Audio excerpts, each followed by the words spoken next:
Je m'appelle Arbon. Je viens d'écrire un premier roman qui s'intitule « Les derniers jours » de Harry Yuan et qui paraît à la rentrée aux éditions Au Diable Vauvert.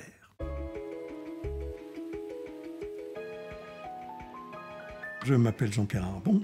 Je suis né il y a déjà un certain temps, en 1953. J'étais directeur général de Flammarion pendant une dizaine d'années. J'ai bifurqué. Voilà, je me suis mis à la marge du cœur du système. Je pratique autant que je peux l'oisiveté du sage. Je fais référence à La Bruyère. Méditer, parler, lire, être tranquille. J'ai la chance de pouvoir faire ça. J'ajouterai écrire et chanter. À 50 ans, je me suis mis à chanter mes chansons, à essayer de vivre un peu de musique et d'amour. Voilà, d'autre chose que de puissance et d'argent.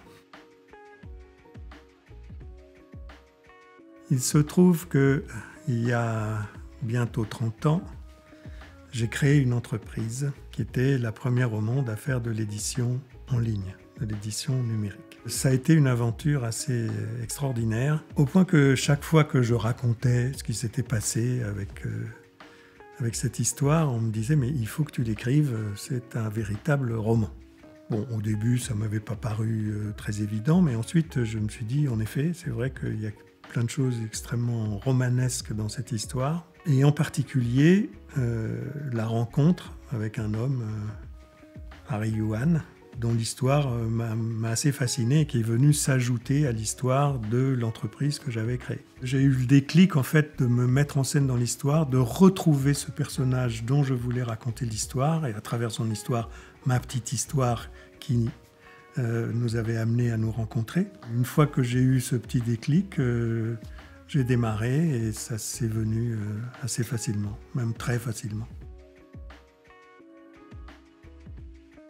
Harry Yuan, c'est un Chinois qui est né juste un an avant que Mao prenne le pouvoir, donc il a vécu toute son enfance et son adolescence dans la Chine communiste, avec tous les remous, tous les fracas que ça a supposé, le grand bond en avant, la révolution culturelle, etc. Il quitte la Chine alors qu'il a à peine 20 ans. Il s'installe aux États-Unis. C'est un type extrêmement brillant, il fait des études de mathématiques brillantes.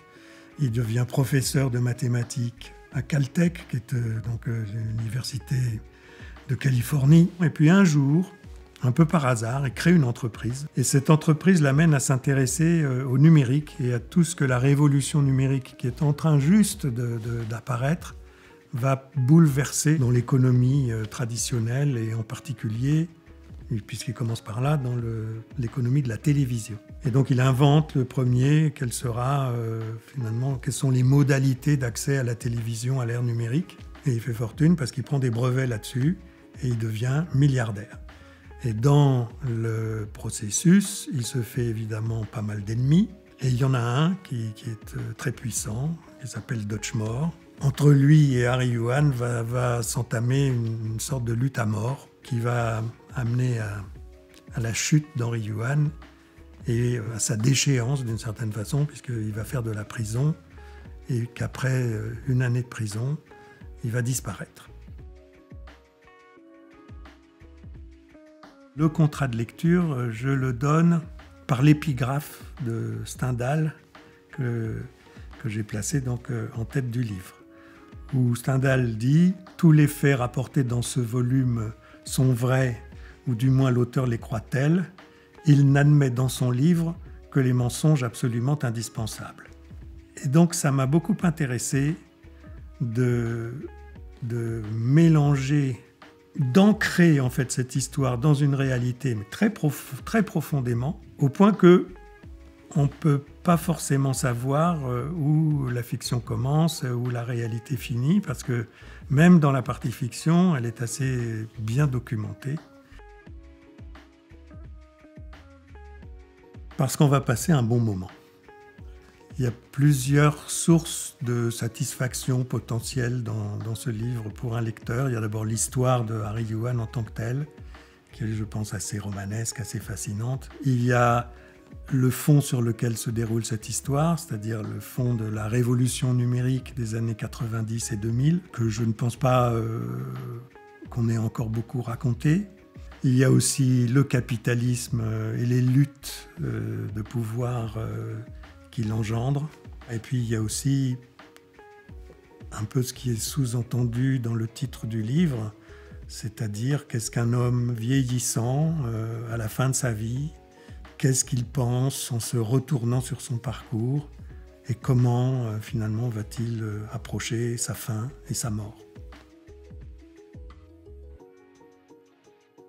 J'ai beaucoup aimé quand j'étais jeune tous les romans d'aventure et je voulais écrire un roman d'aventure avec ascension, chute, enfin voilà, tout ce qui fait les ingrédients d'une belle histoire. Et donc Monte Cristo, c'est évidemment un exemple fabuleux de ce type de roman. Mais il y a aussi, en amont de ça, la tragédie classique. Ça paraît un peu absurde, mais il y a la règle des 3 unités. Unité de temps, unité de lieu, unité d'action. On est sur une île, ça se passe en 5 jours, et il y a une unité d'action qui est claire. 3e inspiration, parce que c'est peut-être pour moi le plus grand livre qui ait jamais été écrit, et un des premiers, qui est l'Odyssée. Au-delà des aventures, du roman d'aventure que c'est évidemment, c'est surtout pour moi une réflexion sur qu'est-ce que c'est qu'un homme quand il cesse d'être un héros. Et donc, pour Harry Yuan, c'était un peu mon Ulysse à moi. Quelqu'un qui a fait toute une traversée avec tout un tas d'épisodes et de circonstances plus ou moins agréables ou désagréables, qui a eu son lot d'aventures et puis qui arrive au bout. Voilà.